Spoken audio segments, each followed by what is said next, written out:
And that business, it just grew and grew and grew and grew. My children grew up in the business. My daughter sold her first vacuum cleaner at 9 years old. My son did the pickup and delivery. He went to nursing homes and changed belts, or the rest homes and changed belts for the elderly. And we were so well known in the community. I was on the board of directors for the Humane Society.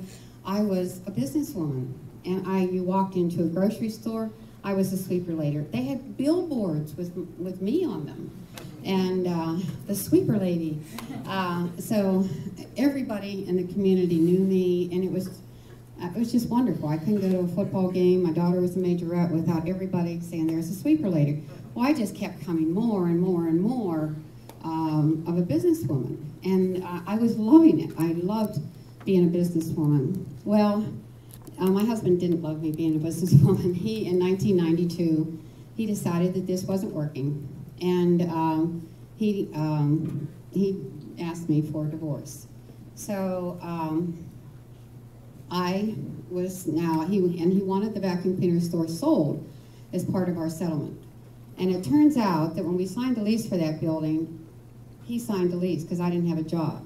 And when we took out the loan for that business, he signed the papers because I technically did not have a job. So it turned out that he owned that business 100%. And he wanted it gone. He wanted to start a new life. He had met someone, and he wanted to start a new life with this person. So at that moment, I didn't have a future. This was my birthday. He asked me on my birthday, guys. That's not cool. And so he told me this on my birthday. And so we had the lease. This was January. We had the lease until May 31st, 1992 on that vacuum cleaner store. And the vacuum cleaner store closed on that day. But I believe so strongly, and I was telling Pat on the way here, that when I was coming home from Fort Lauderdale last week, and my plane was coming in for a landing, and you've seen them coming through the clouds, and you see the trees, and you know you're going to land.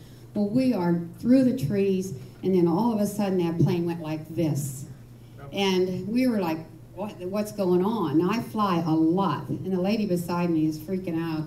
And she says, what's going on? And I says, I don't know. She said, why aren't they telling us? I said, well, I prefer we fly the plane right now. I think there's something wrong. So, anyways, but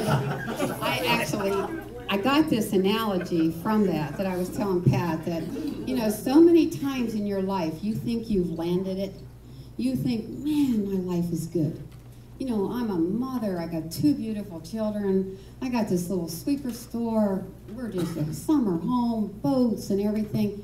And I thought my life had landed it. That's where it was going to be. And then all of a sudden, I get pulled out. That's not where it's going to be. But where is it going to be?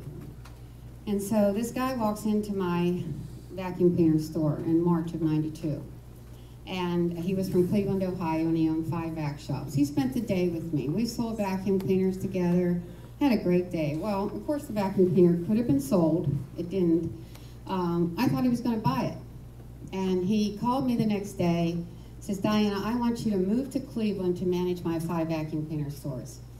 Well, Cleveland to me was, you know, I'm a girl from a farm area where, you know, like 500 people live. And I honestly, I know this is hard to believe, but I had maybe driven on an interstate twice in my life. And I was white knuckling the whole time. I mean, semi trucks, like, oh my God. And I couldn't merge. And so I thought, Cleveland, you know. But, you know, when I came down to it, this was an opportunity that I really could not say no to. So I drove one day. I had a friend watch the store for me. I'm still working the store. What happened is we had the summer home 50 miles away.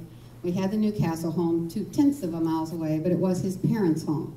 So the attorney said, Diana, you're going to have to move to the summer home because his parents' home is going to stay with him. And so I moved 50 miles away, and I drove that 100 miles round trip that last few months that I had Richwood Sweeper Center. And it was good. It was really good. I'm on a lake, and I meditate. I'm big into meditation again, as I said, big into self-hypnosis. And I saw that there was something there for me that was coming. It was coming. I was going to land again. Please apply. And Matt Gallagher came in. He's my first and still my employee. And he runs my warehouse now. And so I went out, put the business suit on, and started getting clients. The first year in business, we did $500,000. The second year, we did $1 million. The third year and fourth year, I was a millionaire. That short a time. I turned 50 the third day that I had my business, and now I'm 65. So what this story is, it's a story of somebody that's older, that says, okay, you can do it. It's a divorce story. It is a story that you can tell people that if they think their journey is just, they're not going to make it. And I have sat with so many people, like I'm in my 40s, where the heck am I going to go? I've already passed that. Past that what?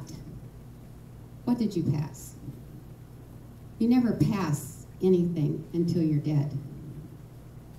And so that's my advice to you. And I have brought some things today that I have hanging in my office.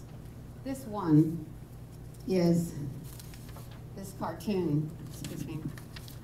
I think everybody knows this little guy.